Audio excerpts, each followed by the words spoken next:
I'm Wayne Gray. I'm a professor of cognitive science at Rensselaer Polytechnic Institute. We study extreme expertise. Excellent. I'm John Lindstedt, and I'm Wayne's student there at RPI. And my entire dissertation is all about extreme expertise in the game Tetris. We've learned a lot about what really good Tetris players do already.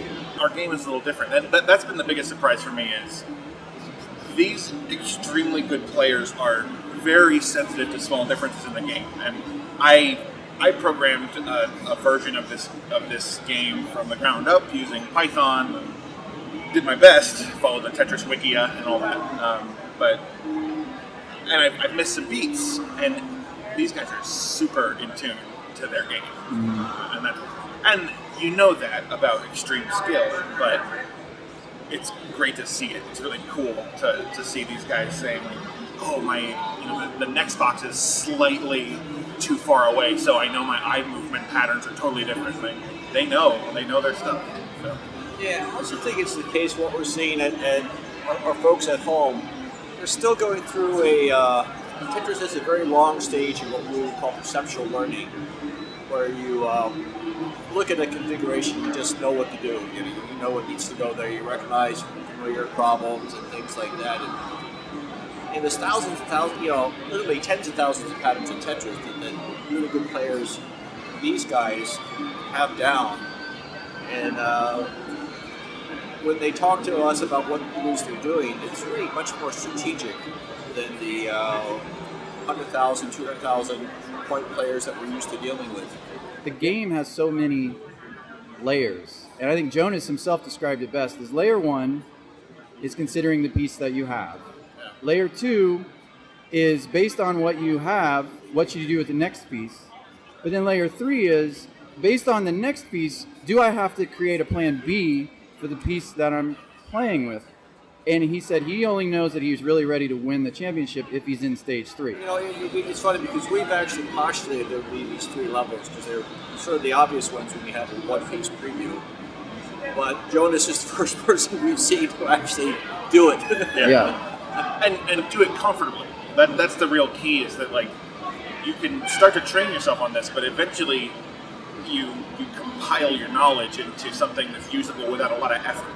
And that's, I think, where Jonas seems to be, but where all these guys are headed is the reason you can do all this contingency planning and figuring out what to do on the fly is that you've got the resources left over because everything has become so rote and just kind of programmatic.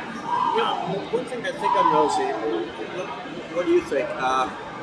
It seems like people we've seen have let their stacks go a lot higher than we're used to. Yeah.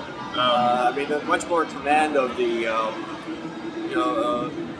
strong, what we now consider moderately skilled player. We were considering expert before today. Yeah. Tend to try to keep the stacks fairly low, and that doesn't seem to be a concern with these 3 people we've had so far. I guess one thing I've observed, to go back to perceptual learning stuff, these people are doing things which, when I've watched them, it surprises me they would even try that. But quite clearly they're seeing patterns, so they want to clear lines in the middle of the stack as opposed to going down to the bottom. And there's an opportunity, some need to do that, and they just see it and do it, right? And I've watched them do it, so they're going to screw up. What are they doing that for?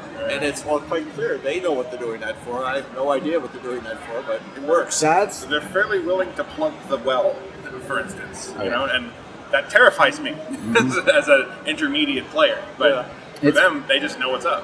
That's the funniest part of watching these tournaments. You'll see tomorrow we have 300-400 people watching. Yeah. And what'll happen is every time someone plugs their well on purpose, the audience, half the audience, they gasp. They don't understand, and then he clears it off the next move, and they're like, "Oh, no big deal." And that strikes me as exactly how the learning happens, right? You're terrified of doing that, but then on occasion you make that mistake, and then you learn, oh, that's not that bad, and you learn how to recover from those, and then they just become part of your approach because hey, that's useful to be able to just start skimming when you don't like the top. So. Yeah, I also think it's sort of a model for the difference between learning in the pre-internet era and the post-internet era. Because this was a game that came out in '89, where if you wanted to learn these high-level techniques, you were pretty much in a vacuum, unless you had a friend across the street who was really good. What's happened is that, so when we made Ecstasy of Order, there was only 3 max outs known. Only 3 players, and now there's 26. And now there's 2 today. 2 today, by Yeah. one By one guy. guy. And a lot of that is just post-internet, because now they can just all watch each other's YouTube videos, and the acceleration. It used to be like getting to where you can max out was like a 10-year ordeal.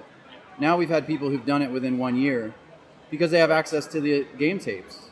You know, And that's just an obvious, I guess, the role that other people, like networking and getting this robust environment together. I mean, chess has had that for eternity, right? You know, people have written books on chess back 100 years, maybe more. probably at least 200 years. Yeah, right. Since books were common. You know? Yeah. And that's where it starts. But just you're right. We're all very interconnected now. We're able to come up with lingo and like spread ideas much faster. Although there's still a question of when can you adapt one of those concepts into your toolkit. You can't take me and say Jonas just told us about pole vaulting. His move. I still can't understand pole I vaulting. can sort of grasp what he means, but I can't implement that. We got that down on the recorder there, so we can play it back slowly. There's a lot of questions about what's the order. Like, what's the order of operations? If I take you from a brand new player to trying to become a grand champion, and it's an interesting question.